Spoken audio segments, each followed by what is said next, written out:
Hope everybody's had a good weekend. Great to see so many of you on here. We've got. Let's go ahead and start kick off by getting our production so far, like we do every week, into the chat. And in fact, you guys can just start doing that preemptively, even before we ask. That way, we can recognize you, celebrate you, and encourage other people.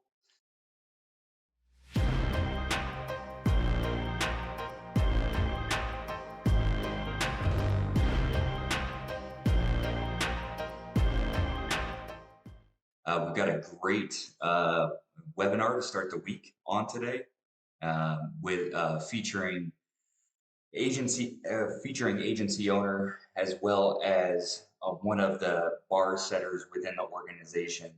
Just somebody who goes out and he does have that I'm willing to grind, I'm willing to do whatever it takes mindset.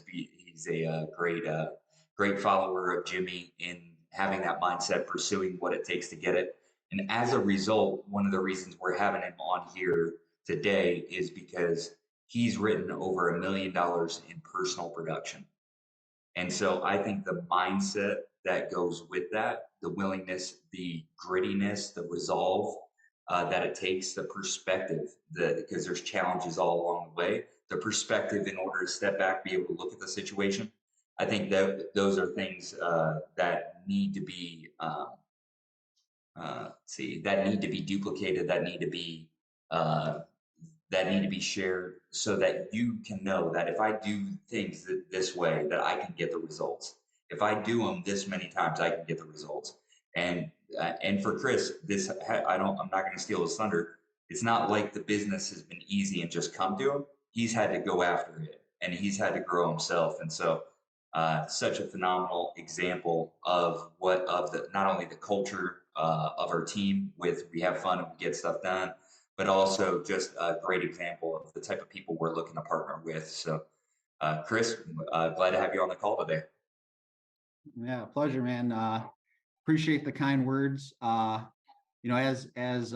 Brian mentioned, well, first off, my name is Chris Ripple. For those that don't know me, I'm been with Symmetry here coming up on 5 years. Once we get to August, so a couple months away from the 5-year point.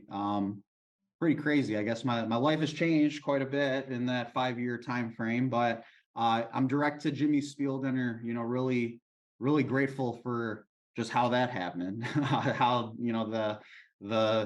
I guess the universe ended up getting me put in touch with the right people, with the right culture here in West Michigan, that I attribute a lot of the early on success just being able to plug in and see other people and go from a place of belief, right? Of, clearly there's people on these calls that are successful, but then like, oh, this person that I have somewhat of a relationship with, and I think they're a pretty normal person and they're able to get these extraordinary results. That was a lot of the gasoline that was thrown on the fire early on. So blessed to be here this morning. Yeah, love that. Love that. We're gonna read through some production, then I'm gonna just fire some questions at you and dig in from there.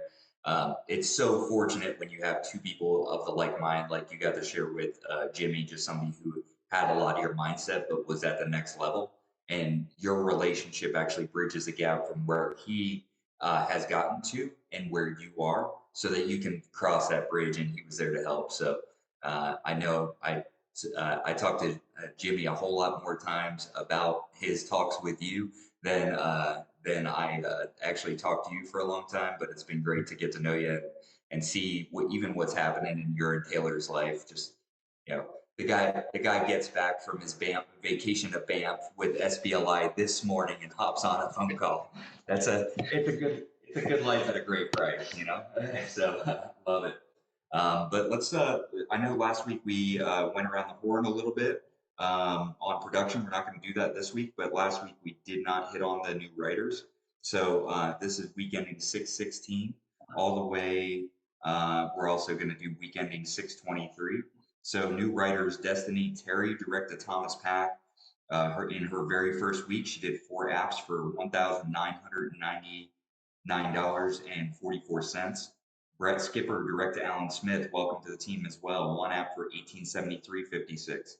Kristen Wall, direct to Aaron Weaver, part of the Pearly Agency. 1 app for 1,171 and 92 cents. And last but not least for last week was Nidra Hawkins, direct to Alan Smith as well. 1 app for 546.84. Great job to all those who went out and got their first families help last week. Or actually 2 weeks ago. This will be last week. It's a Cheryl Muhammad, director Becky Vincent, part of the Spieldenner group. 1 app for 647.52. Yusuf Abdullah, director Karen Zelaya. Great job, Yusuf. 1 app for 835.44. Lindsay McCraw, director Karen Zelaya. Great job, Karen. 6 apps for 945.72. All the way there to SNA. That's awesome. 6 apps, 945.72 in your first week. That's awesome. Destiny Terry almost hit that in her first week as well. So SNA is not only achievable, but these folks are getting there very quickly. John Seymour, directed Jason Brown, 1 app for 1380. And last but not least, number 1, Alexandria Hamilton, direct to Laurie Hamilton, part of the Jernigan agency. 1 app for 1492.08. So let's give them all a huge hand. Welcome them to the team. If you see them on the team and they're out asking for directions, make sure to grab their hand and help them just the same way somebody helped you. We'll talk about the production that y'all have put up here. Maria Williamson, we were just talking to her last week. Just phenomenal start. 2 apps. 2113.80 and achieved my slingshot with s'more. Yeah, nice work. Congratulations. Let's blow up that bonus. We still have 1 more week to do it. Aaron Weaver, director Rob Purley, 2 apps for 1506.96 plus 1 ASR. Way to get it, Aaron. Way to put in those ASRs as well. That's a big deal. This is going to be the last week of that ASR and FIF reset competition. You'll be seeing a leaderboard go out later today if it's not already out. Matt Sharp, great job, Matt. Directed Joel Edelson, 1 app, 2067 APV. I know it's good to see you picking up some steam and getting a head full of momentum. And Maria Williamson, look at her, Brandy, already correcting herself, just saying, direct to Brandy Kimbrell. Lana Moorhead, welcome new agent Brett Taylor. Alan Smith, directed Jimmy Spieldenner, 2 apps for 600 so far, 1 enrolled into licensing. Great job, Alan. Way to go on that march to AO. Everybody just, be looking out. A rising tide raises all ships. Alan Smith is on the way to AO. Be looking at these people who are going up to the next levels of leadership. Provide the support, provide whatever you can to lift them up. Let's celebrate these folks as they're growing in the same way you would want to be celebrated as you're growing up in this business as you're getting to the next level. Ruben Brown, direct to Brian and Rachel Jernigan, said, I'm going to break the ice before I even get on the call. 1 app, 1608.72. Let's see here. Awesome. And let's see, Joel Edelson, 1 app, resubmit 3750 annuity for the FIF resets, and Amy Mangini, director Jason Brown, 1 app for 1692. So congrats to all of you who went out so far this week and got 1. If you can get 1, you can get many, many more. So let's keep that up. And if you haven't gotten your first 1 so far, how quickly can you do it? Can you do it by 4 o'clock today? Can you do it by 6 o'clock today? How soon can you get that so that we can all hit a big goal together? Because all that consists of, and Chris knows this very well. He worked He worked for his leader, for Jimmy Spieldenner, to push him up, right? And he's in the process of moving up himself. He knows what that looks like, but with the rising tide raising all ships, let's continue to root for each other. Let's also not forget, this is the last week of turn-in for the month. You have a couple of opportunities. Number 1, to set an all-time high, to set a personal record for yourself. Number 2, to maximize your numbers as you go after SNA. If you haven't hit SNA this month, you're probably only a few apps away. Let's get that done this week. Third thing, slingshot. Have you maxed out your slingshot as of yet?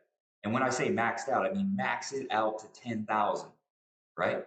Get as close as you possibly can to that. hit your promotion, hit your next promotion, hit your next level of leadership. What is the goal that you have your eye on next, so that you can go to the next level? Because we don't get what we want, which is breaking a new record. Which the record that we have to break is 2.016 million dollars, right? We've got that record within sight. That's something that we absolutely can break, but it doesn't happen unless many of you break your own personal records, set new peaks. Let's see. Uh, just heard Joel Skeen book an appointment on a mortgage protection B2 lead, which he purchased months ago. The appointment was booked for the same day. 15 minutes later, actually, 2 apps for 741 APV. Rick Bradford, direct to Mike Block. One little one, 361 APV. I would guess that's probably not an FIF reset if I had to wonder there, Brick. Otherwise, it's the smallest one ever. Yeah, 22,500 issued in month one from 80 to 85 equates to that $10,000 bonus. Thanks, Jason, for putting that up there. Great job. So, Chris, let's get into it, man. Talk a little bit about your background. What were you thinking was going to happen with your career, and then how did you end up in insurance? Okay, so I'm originally from Illinois, from like the Chicagoland area, and I went to college here in Michigan, here in the Grand Rapids area, and didn't really know what I wanted to do after I graduated. I was a college baseball player, so that's what my focus was on for my early 20s, and I didn't really know what I wanted to do, as I mentioned, so I went into coaching. I was a college baseball coach, so I picked up a job at the college. I was a grad assistant, so I was hustling. Like, I was out recruiting. I was, running tournaments on the weekend. But it was baseball. But so I didn't really look at it as like the miserable job that, unfortunately my dad, every Sunday, oh my gosh, he has to go to work, and that's all the only expectation that I wanted on myself in terms of like what that next job was going to be, or what my career was going to be. It was going to be something that I just didn't have that feeling, that feeling of the Sunday scaries, or, that feeling of like, man, I got to go do this or have to do something. So I was in coaching, and I enjoyed my time doing that. Like, I still like love baseball. I still pay attention to college baseball, like as if I was still in the game. But the reality was that my next job after I had gotten my MBA as a grad assistant would have been probably a pay cut and moving to the middle of nowhere somewhere, and just being and having the willingness to do that.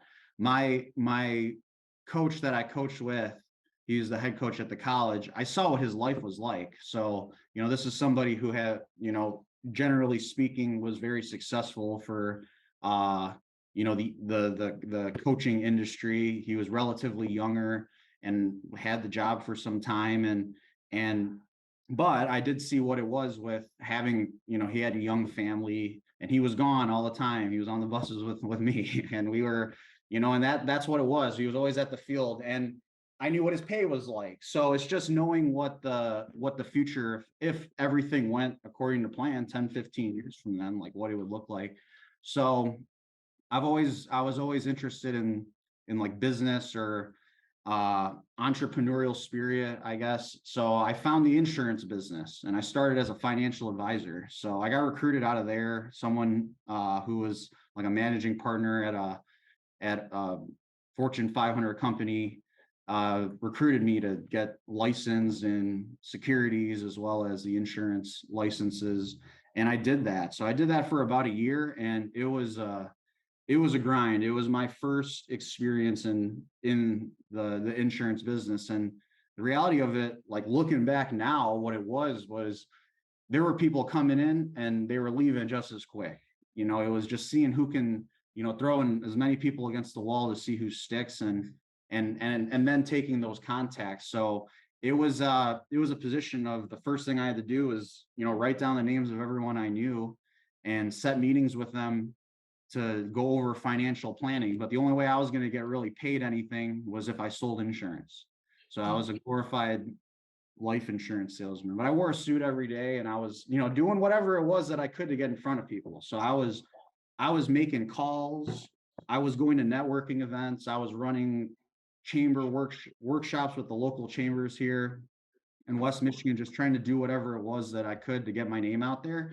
And the unfortunate reality was that like my circle of influence and the people that they were broke like me, so they weren't probably the best the best clientele, let's say. And so I did that for about a year, and I didn't really have much success, but I did get put up on somewhat of a pedestal when I was there because I had relatively more success than the people that were, but I knew what my bank account looked like. So I was on my way out of the business, and a former colleague of mine, so someone who I worked with there, we had a very brief overlap.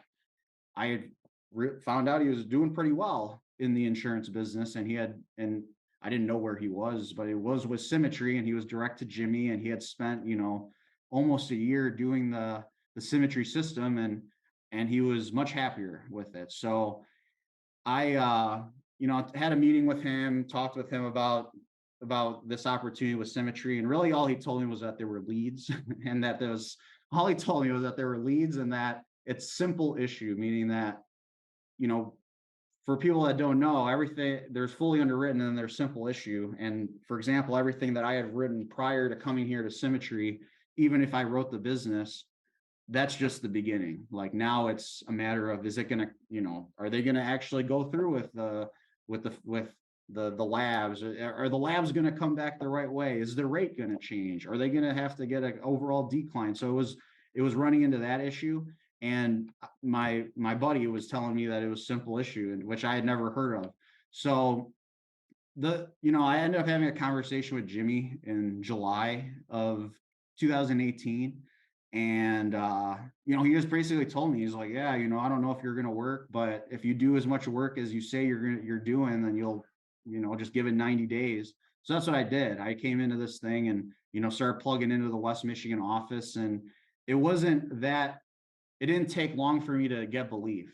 I was used to making 400 dials a week. That was like the standard. And I had to submit my numbers to my manager because at the end of the week, we would go over everything. And if there were no sales, then we would look at the activity. And it was just, that was something we had to do. So when he told me, you got to make 300 dials, yeah, I'm like, okay, I've heard that before. So, but I was able to see people in West Michigan here, like Ian Graham, Sterling Gatling, Caleb, like they were just, I sat down with them for 3 hours and I watched them set what takes me like a month to do, just because because of the willingness of being able to work a lead system. So that's really how it all started. I came in here in August 2018 and like got my first set of leads then, and just really took that same energy that I had prior in terms of willingness to work and the willingness to get it done. And I just implemented the Symmetry system into that, having the resources, being able to act in a way of a broker, as a consultant. And what helped me was getting the posture. When you're in that type of system that I was in before, you'd feel like if you got in front of a qualified buyer, you had to do like everything to make them, like, you didn't want to lose it because it was what, you don't know when the next one's going to come. And I feel like early on in this business, I was able to learn a lot about how to get better at sales because I had so many at bats. If somebody, I was able to mess up and it wasn't gonna deter my week because I still had 12, 15 more meetings on the books where, I was able to then learn and then develop myself into having more of a sales skill, and then from there getting more efficient in my business. But it all started with just taking that same energy that I had prior, and implementing some of the resources that are here at Symmetry. And so what were some of the things? I mean, I know what Jimmy told you. He said if you come and put this work ethic here, you're gonna win. You did that, and then you saw what happened, right? And the differences in the system. It sounds like our former companies were working out of the same exact playbook. So I think I that's think just most of them are. That's kind of the reality of the industry. yeah, yep. And And so there's some people who get here and they look and they hear all about the system, they hear the interview, they hear everything. And but when it comes to buying their first set of leads and making their first set of dials, it just doesn't happen. What was there any sort of thought process that just sent you through that where you just like because you didn't stop. You came here, you got the leads, you already had your license, you made the dials, booked the appointments, and started on your way. Was there any sort of mindset that you had to not fall into that trap, or had you just seen other people fall into that trap, or what kept you away from that pitfall?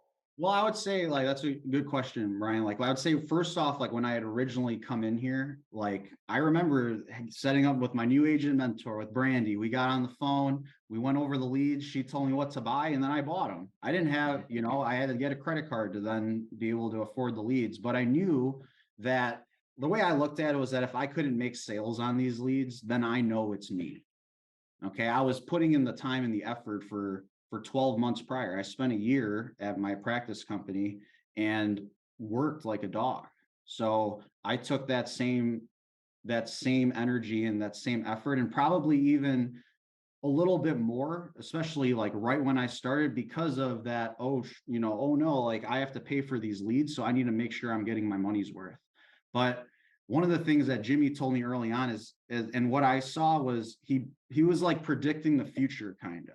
Like he was telling me, this is what's going to end up happening, and he's like, I don't know which one you're going to struggle with, but you're going to struggle with one of these. And early on, it was, making the dials, I was already past that in terms of like, it is what it is. If they're not going to dial themselves, if I don't have meetings, I'm not going to make money. So so like the lack of dials was never, that was already, I already got through that before I came here.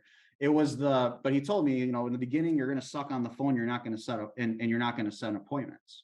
And then, but everyone struggles a different level of these different hurdles. And the first one is getting good on the phones from making 400 dials a week out of a actual cold list. I was pretty good on the phones. Okay. So what I wasn't good at was having the meeting, having them be at the meeting as well. So I struggled with show rate, more so early on. But then I was able to make the adjustments and then get better. And then where I struggled more so was in the home. I had to set more appointments because I'd get more think about it or more follow-up meetings, especially looking back now. But that's how I learned some of the intuition, and I learned from the different situations of, the different, whether I should push a little bit or if I should take a step back, depending on the situation. Yeah, I love that, and I think that's something that the winners here have in common. It's like you have the same event, right? The same event, which is I have to buy my first set of leads, right? I've got some ASRs, maybe I have some family referrals that I can bring in, but in order to be consistent, unless I have a huge referral base and I'm really good at it, I'm gonna have to learn how to convert leads and turn that into more business, so I never have to start from zero again, right? And so there's one mindset that says I have to pay for the leads, so I'm scared to work them, right? And then I forget who said it, but scared money don't make money, right? So it's like you're not going to be in that. I think it was Thomas Edison or somebody. I I think forget it was Meek exactly. Mill who said that. So With Meek Mill, I always get Thomas Edison and Meek Mill mixed up. It's so hard. So, uh, um, but if you're in this position, with the one thought, with the same circumstances, I'm not going to work these leads as hard, or I'm going to let every no stop me because I paid for the leads. Or the other thought process is, I've got these leads, I'm not going to make it happen unless I make it happen. I better dial these as quickly as possible. Mhm. People wonder, sometimes they feel unlucky because they don't work here. And what I would say is you're misguided. I would say that you're misguided. And the guidance starts with first with listening. It's like what you said is Jimmy told me to do X, so I did X. And the next part of your story is going to be similar. Jimmy told me to do X, so I did X, right?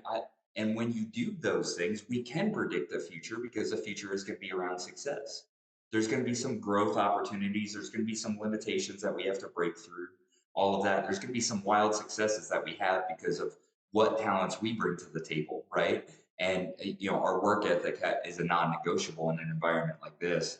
So why didn't why didn't you do just a little bit less or question that? Like why wouldn't you why what was the thought process around that to not question it, just to go faithfully, even though you didn't know Jimmy before this?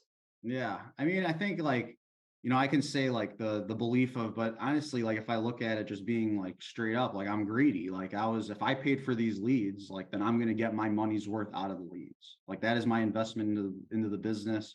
And we all make investments into our business, right? Whether that's time investment, whether that's money investment. And when I started out, I didn't have as much, that's really the secret sauce of this business, is finding what that duplicatable process is going to be and schedule is going to be for that individual person that's going to be the most efficient for them. And that's really the art of finding what that is through activity.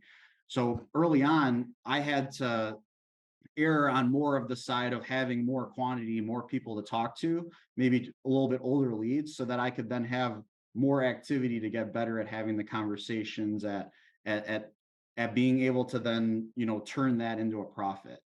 And that's really where it was trying to, as time has gone on, we learn, the business it changes, but it's still the same. We have those never again moments. And for me, what I found was at some points in the business, it's gotten really easy, to your question earlier, where it's like, oh, and Jimmy would tell me, he's like, sometimes you're gonna feel like you're gassed after. I remember he would say, like, I remember my first time going out running 5 meetings in a day, like how exhausting it was. And then, years later, you can like do it in your sleep.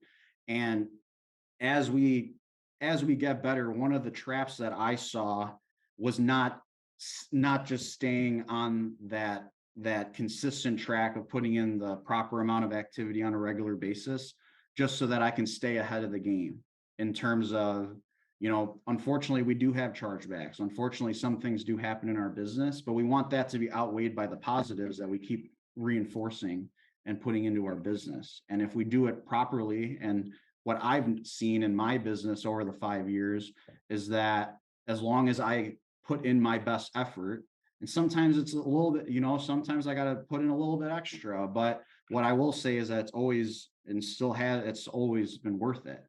Like the result that's there is always worth it in terms of the profitability that, allows us to then create the lives that we get to live.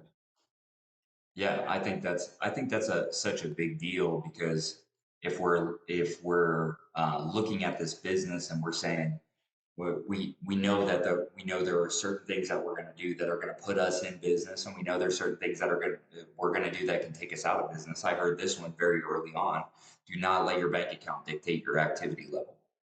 Right? That was a that was a big deal. Learning how to gain that emotional stability, and learning when it was time to dial it up and when it was time to be satisfied with where I was.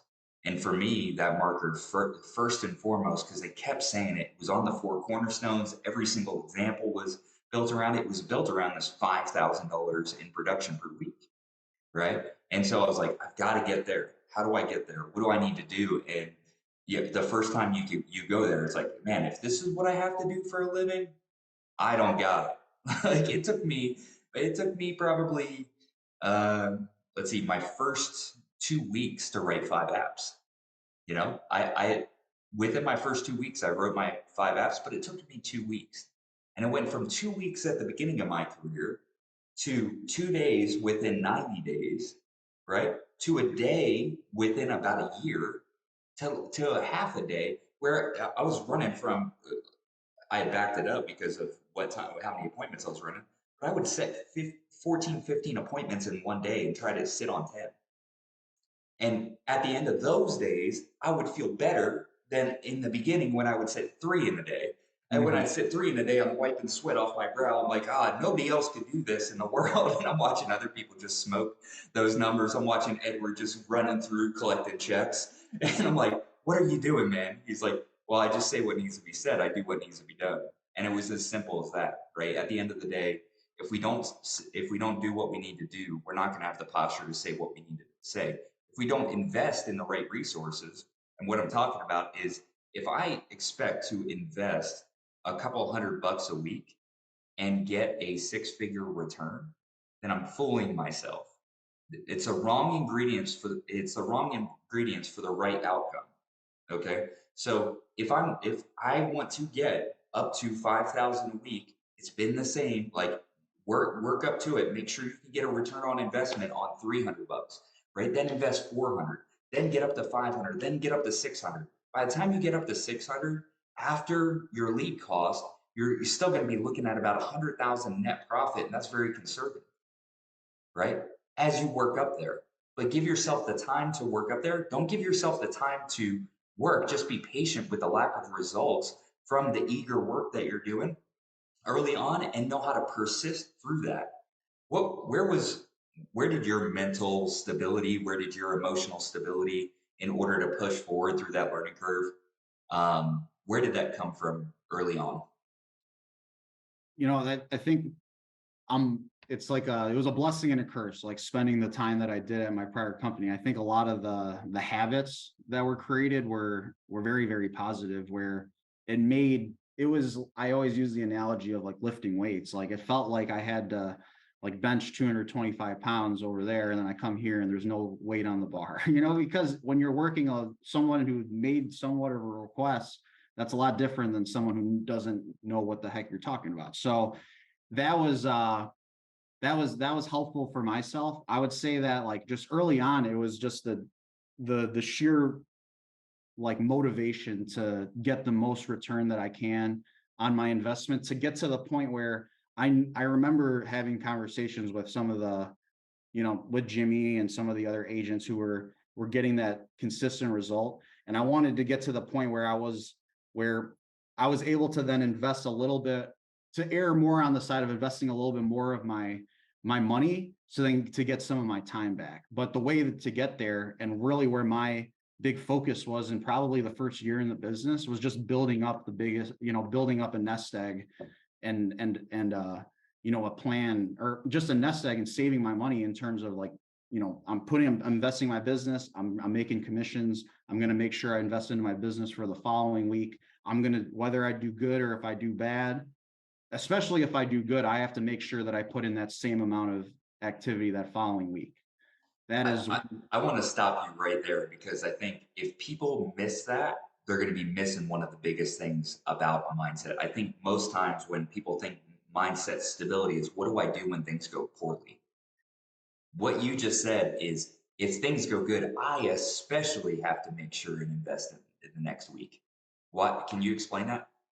well, it's just from knowing that. I mean, I think early on that was it was like a cardinal sin if you didn't get leads for a week. I think Jimmy would have like drove up here and like freaking, why are you got leads? You got to get leads every single week. I hear it from Ian Graham. If you're running a cafe shop, you have to get milk and bread, so it's always just making sure, and they're exactly right. And that was of utmost importance. And for me, where I learned that was just the unfortunate, like never again moment where things are just popping off. Everything's so easy. Everyone's telling you yes. And then you take your foot off the gas a little bit. And then some things unfortunate happen in the business where you then have that, I had that regret really in terms of like, man, I wish like I would have just continued on, or I would have put in that same effort and continued to just keep getting myself ahead rather than, having that one setback. Because maybe it's a pessimistic way to look at it, but like that that negative thing, it could just be right around the corner. So I want to make sure I keep putting those positive things into my business. That's something that Brandon Burchard talks about in High Performance Habits. He talks about the difference between winners and high performers. One of the things that, while winners can get away with being delusionally optimistic, high performers need to be able to expect the things that are coming around the corner, prepare for them, and work to make sure, do whatever they can to make sure that the best possible scenario comes out. And I think Well, that's a real big deal. and just like logically looking at it, it was, when I started those first like 3 or 4 months, it was pretty lean in terms of like, oh man, I need, like, is this going to get approved? Like, this was the world of still paper apps, or at least for me, there were still paper apps. I think Terry used to get mad that I wasn't doing the e-apps, but so it was a lot of the paper apps. So, I mean, we had to wait a week, for sometimes for that decision to come through. And where I was in those first 3 months was like, I gotta am I going to be able to afford those leads coming in? Like, I remember having that feeling of like, oh man, it's Wednesday. I'm going to have to put in another like $300, $400 into the leads. Am I making commission? So I wanted to get into the point where I would have months and months worth of things in my back pocket, so then I can start to operate this thing from a place of abundance. And that's really where we all want to be. This business is terrible if we're operating from like I need to make this happen. That, like, if there's one thing I've learned on these trips and like being around some of these other producers and builders, it's get to the point where you have leverage, get to the point where you're, because then from there, that's when like that maximum growth is going to come from. Yeah, let's talk about that from the lean beginnings, right? To now you're just getting back from Banff after you just got back from another trip, after you just got back from another trip, and you're building a house and you're you're preparing for a lot of new levels in your life that I'll let you share. But I think it's really powerful for people to understand that if you're wondering if you're the only one who had to start there, that you're not. The first $500 that I earned every single week, I knew that that kept me in business the following week. Mhm. That's how lean it was at one time. It was like, okay, I've got to make it. I've got to pay my bills. If I've got 500, I get to be in business. So what do I need to do to earn $500? And I think some people aren't clear about that number. And like, listen, $500 is a great place to start, especially since years ago, and this was when I was spending, you know, uh, four or $500, even more, $600 a week. I'd have to get 2 oil changes a month. We're not having to do that anymore. Like we're not in that position where we're doing 2 oil changes. You might need to replace the carpet once a year in between your other rooms or inside your office where you pace back and forth if you're anything like me. But going from lean to living, right? And a lot of people think that they're just going to get that from symmetry when the message is very clear. This is the opportunity, and it works if you work it. It works if you work it. You got to work it. Just like a bike, it's going to take you places as long as you pedal. This is your bike. So talk about how things have changed and how your perspective has changed. Just now coming back from Banff, how was the trip?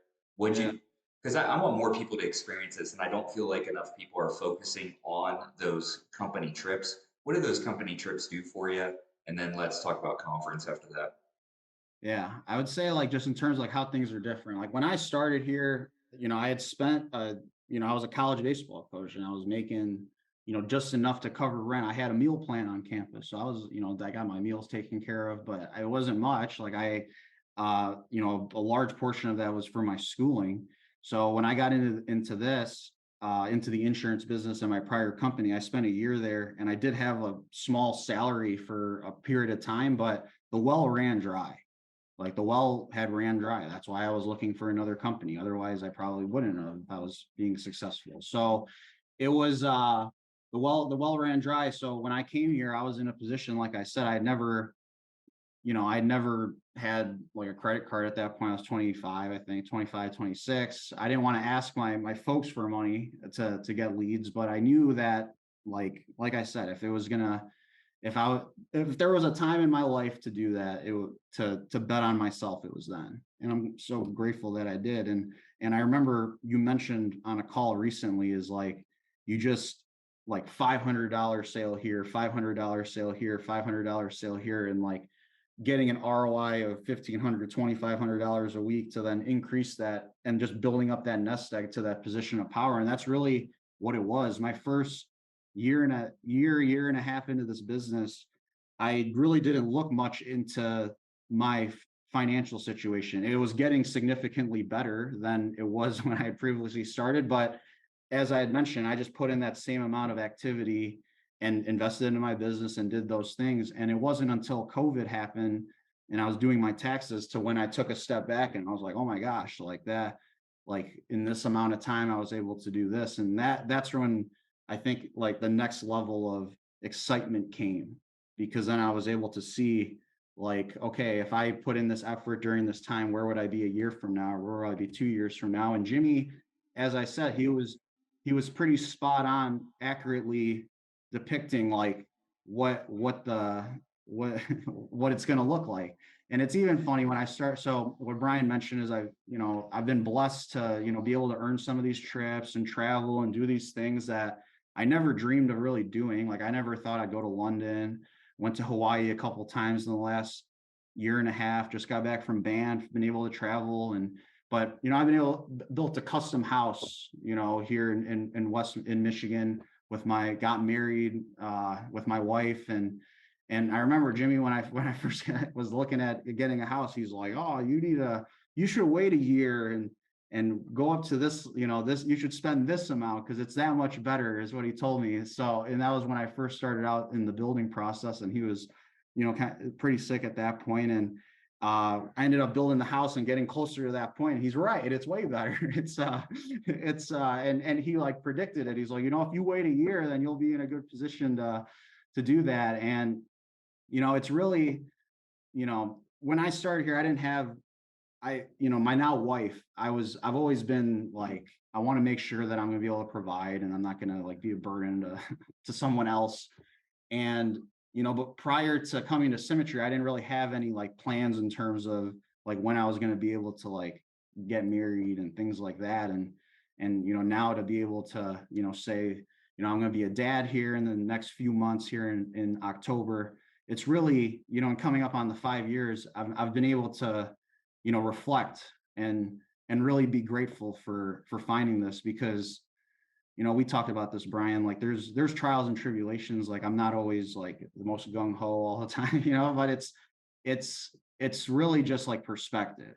Like I think a lot of times I have this conversation with Zach Hutchinson, we lose it here. Like sometimes like we can just, once you get good at this thing, you can like some weeks work like 15 hours and make 5, 6, $7,000. So we can lose perspective when we're only making 2 or 3, and that's kind of what happened. So freaking true. So true. It's like, because you get used to being so skillful and having that system. I know Karen Zelaya last week went out and wrote like 18 grand. You know, it's crazy. You're already at 125,000 for the year.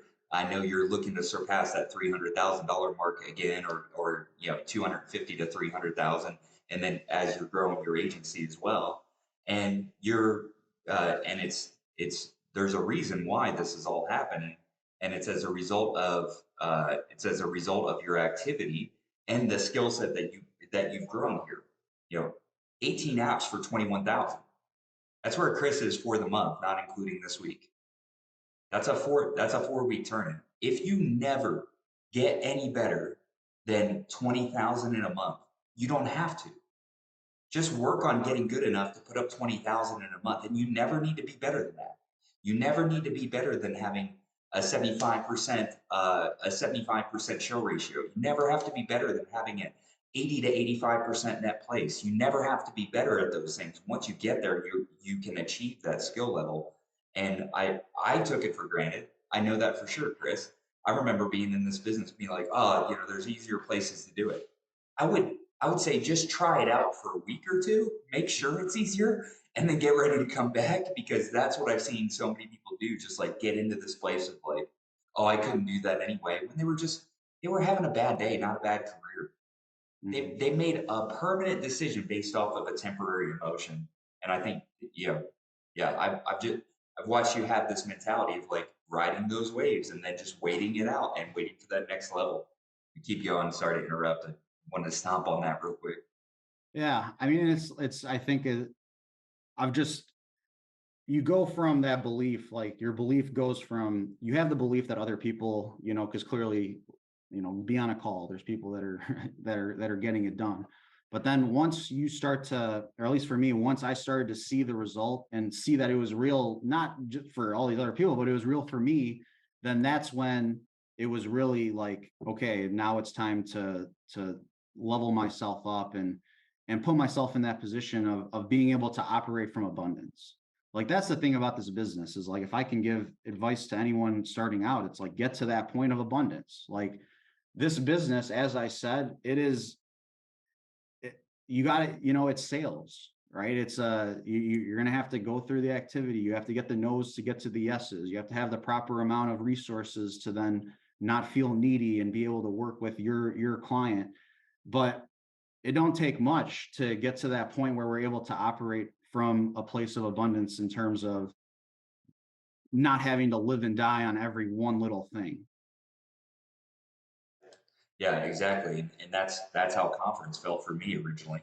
Like for going to my first conference, I was like, I'm supposed to go to this conference, and I'd been to a conference with my last insurance company, so I was really not looking forward to another one of those.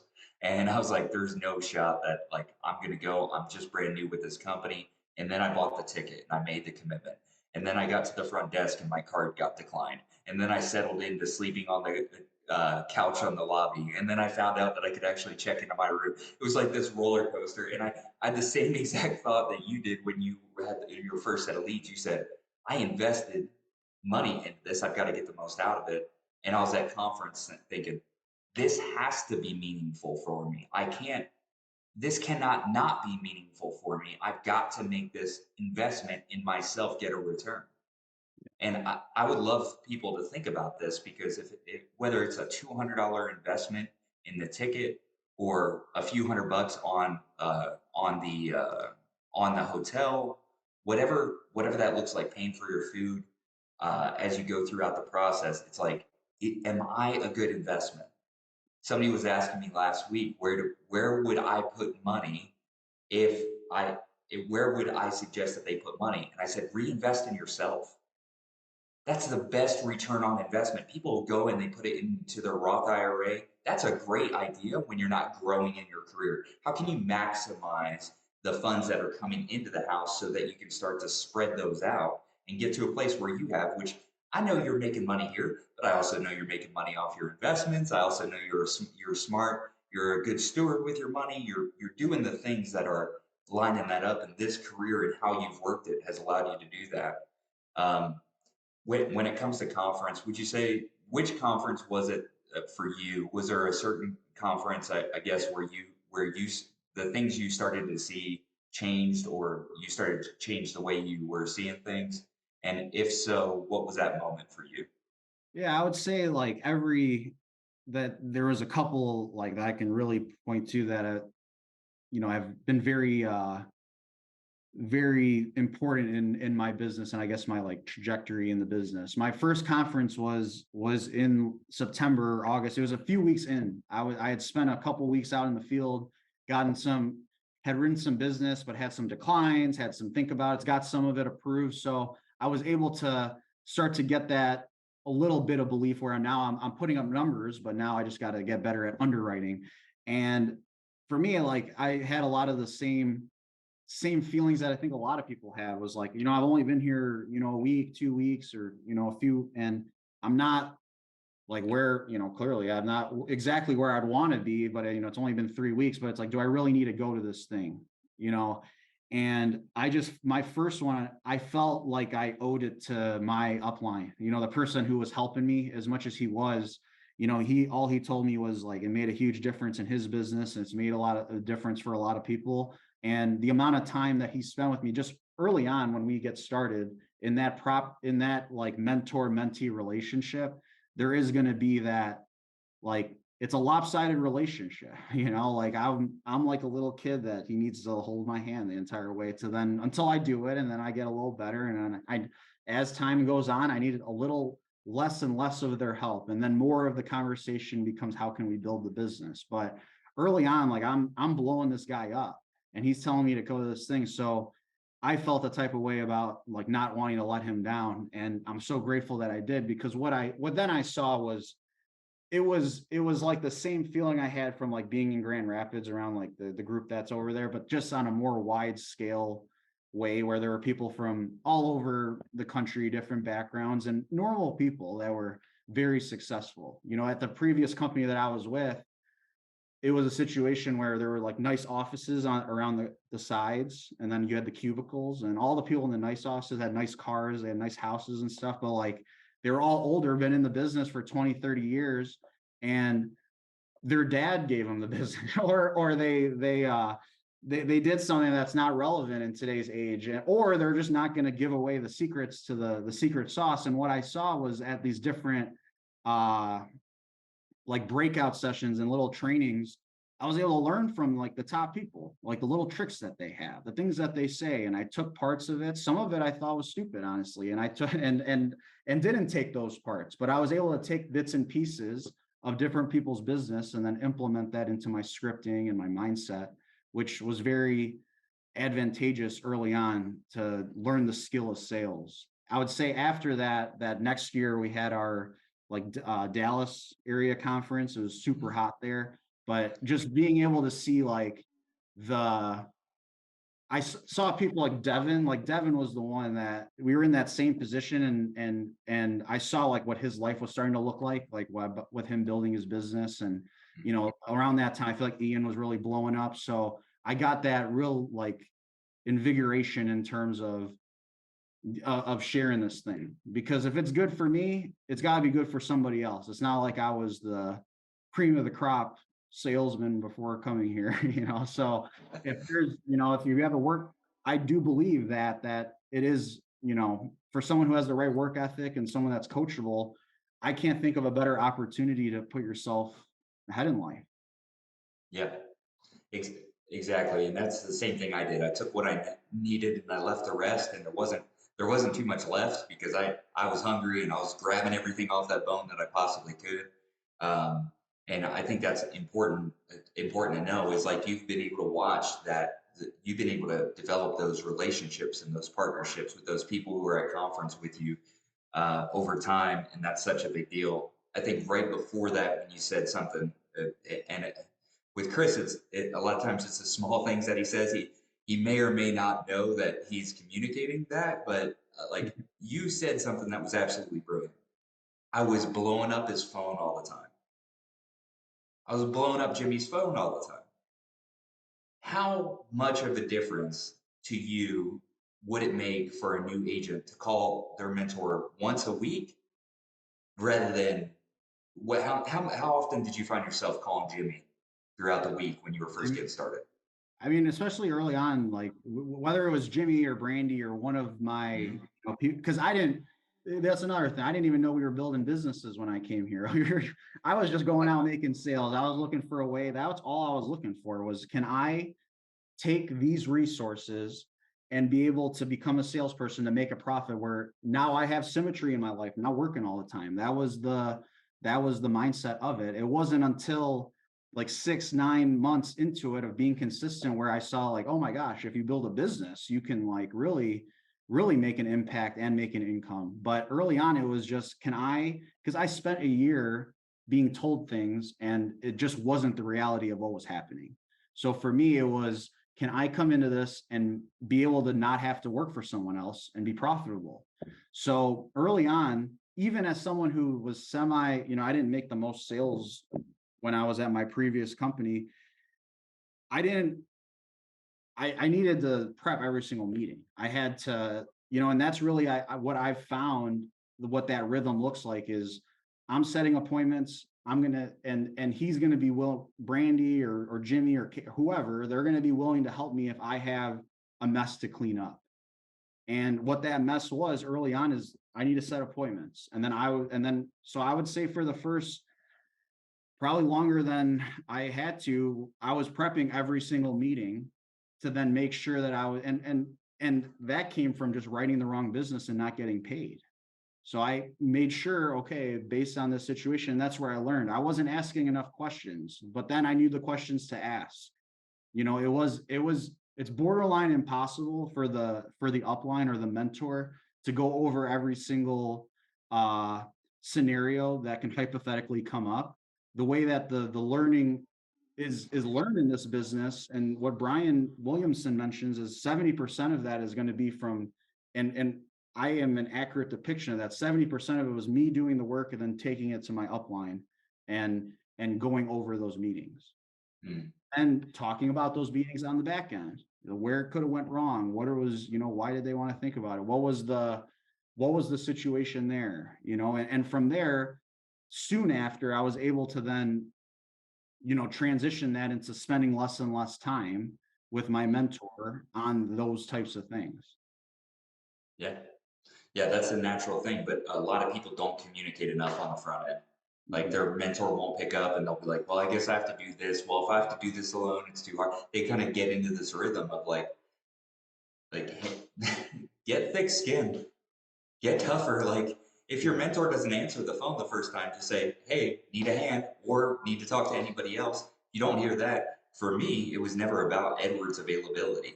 It was like, I need to get this answer and I need to know when Edward's generally going to be available. But if I need this answer, I'm reaching out to whoever. I don't care who it is. I'm going to text somebody because this isn't about like me winning with Edward's help. Like the gauge of success here isn't the amount of Edward's help that I Mhm. get. It's the amount of money that I make because of my. Even though I started with Symmetry, the electric company still wanted to send me a bill for some reason. I thought that all went away, but they kept doing it, right? And the more of my month that I spent not earning, the less my money was going to be worth because net bills are going to come due again. And so being in that place where it's like, okay, I'm just going to increase my investment on the money side. I'm also going to increase my investment on the activity side. I'm going to do whatever it takes to get to this number, to get to whether it's an income number, it's an APV number, those two should be connected. If you don't have those two connected, ask for a game planning session with your mentor. If they don't answer, you know how to get a hold of us through direct message on GroupMe, right? There are people who are here to support you. They just need something to support. Give them something to support. Give them the work to support. Give them the communication. If they're having to guess when to call you, don't you think it would be more effective and efficient for them not to have to guess and for you to say, hey, I need a minute whenever you get it, right? Need a minute whenever you get it. All right, I have this question, right? And you can text them the question. They may say, hey, did you look here? Because they're trying to help you to be resourceful. But it Mhm. should be like we can do a lot more with too much communication, and we can do hardly anything with too little communication. And so it's even if you've had success in the business, put your ego in your back pocket and win, right? That's the big deal. So quick lightning round, Chris. We've been talking a bit about production. We haven't set this up ahead of time. So Chris may call me after this and yell at me because we didn't set it up, but that's all right. I'm going to take a chance. I want to give y'all a chance to learn from the best how to be the best, just like we do at conference. Okay. So Chris, you get on the phone with somebody and you're going through that first part of the script. They say, I didn't send that in. What do you say?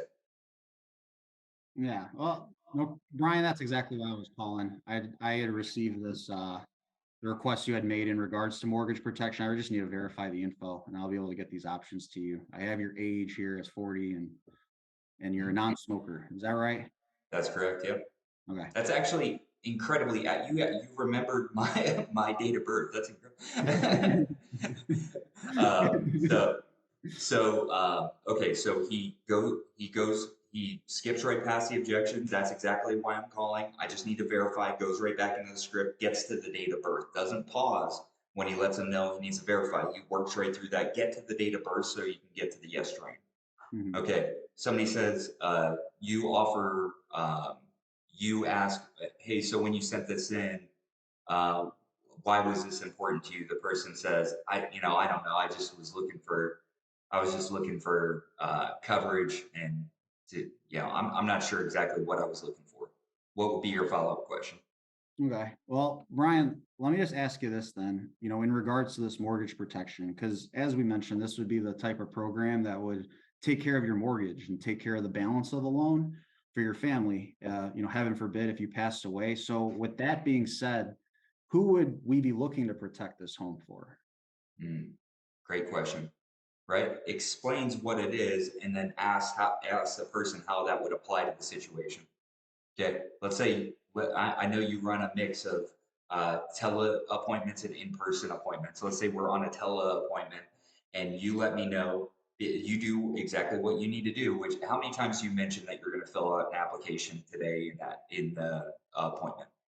Like when you're doing like the in or yeah, 3 or 4 times, Okay. especially in role and purpose, that I'm here to, I'm a field underwriter. My job is to go over, the programs that I believe you'd qualify for this mortgage protection, life insurance. And when we find one that best fits your needs and best fits your budget, okay, then I would help you apply. I'm going to do my best to help you attain the coverage.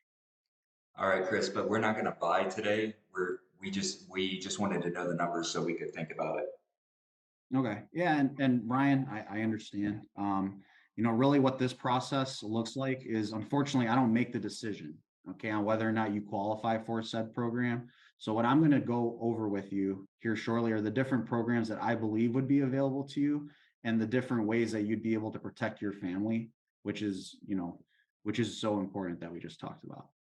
Mm. Okay. Because especially in your case, Brian, when it comes to this, is that there's not just like one option to do this. It's going to be more personalized. It's more of a concept. Mm. So my job is to go over with you a good, better, best type of situation and see if something tickles your toes. And if it does, then we can see if you qualify. Because I don't make that decision. They do. I love the fact that you use the same tickle your toes. If that does not get them to crack, I don't know what will. The more masculine you look, the more you should use that statement. Okay, I just want to be clear. Like if you've got a full grown beard down to your belly button and and like just one neck tattoo, you should definitely let them know that when it tickles their toes, they will. But the the reason I wanted to give y'all that is because he knows it like this, and it's no question why he's become a $1 million roundtable earner, not in symmetry, but in the whole industry. People take 20 years, people take 10 years to get there. Chris got there in 5. Why? Because he decided to do the good work and put that good work into a great system. And I think that makes a big deal. The separator is not the opportunity we have in the system. The separator is the amount of belief you have in yourself, the work you put in, your willingness to grow, and that association around great people. Follow those and you just can't lose. Right. So thank you, Chris. Thanks for being on with us today. Thank you for going from everywhere, from your sharing your story to actual training. You nailed that today. Because we are in our last week of June, want to go over some leaderboards within the direct agency here, and SFG1. So far, we're going to go down to 15,000 here. We've got, let's see, we have Joel Edelson at 9 apps for 15,889, still with one more week to go. We've got Marcus Floyd, 13 apps for 16,802.78, part of the Pearly agency. We got Zach Hutchinson at 16 apps for 17,243.56. Jody Matney, 21 apps for 17,693. Way to break the 20 mark. I know you can do it on the production in this last week too, Jody. Going 20 plus for 20 plus is a big deal. Great work. We have Danielle Goulet, 15 apps for 17,843. We got Chris Ripple, 21 applications for 18,155. We have, let's see here. We have Karen Zelaya, 11 apps for 22,631.40. Crushing it on the APV. Way to go, Karen. Becky Vincent, 17 apps for 23,579.88. Becky, just great job, and great job working with Karen, and that partnership is awesome. We have Laurie Hamilton, 10 apps for 25,919.40. Awesome job, Laurie, both on activating agents and getting your clients covered. We have Monica Hadamio, 24 apps for 25,923. Excellent job to everybody who's gone out there and win. If they can win, why not you? Why not now? Let's go. Let's go to do this. Break a record. Get your next promotion. Hit that next level, and we'll look forward to catching up with you soon. 10 o'clock tomorrow, we have the Q&A call. We've got the builders call as well as the national call on it starting at 12:30 on Wednesday. On Friday, we have our corporate overview, which is going to start to take a little bit of a different shape as we continue to grow and evolve as an agency. But now it's time for us to go do the business. It's time to get some families protected and some leaders developed. Let's go. Thanks, y'all. Thanks, Chris.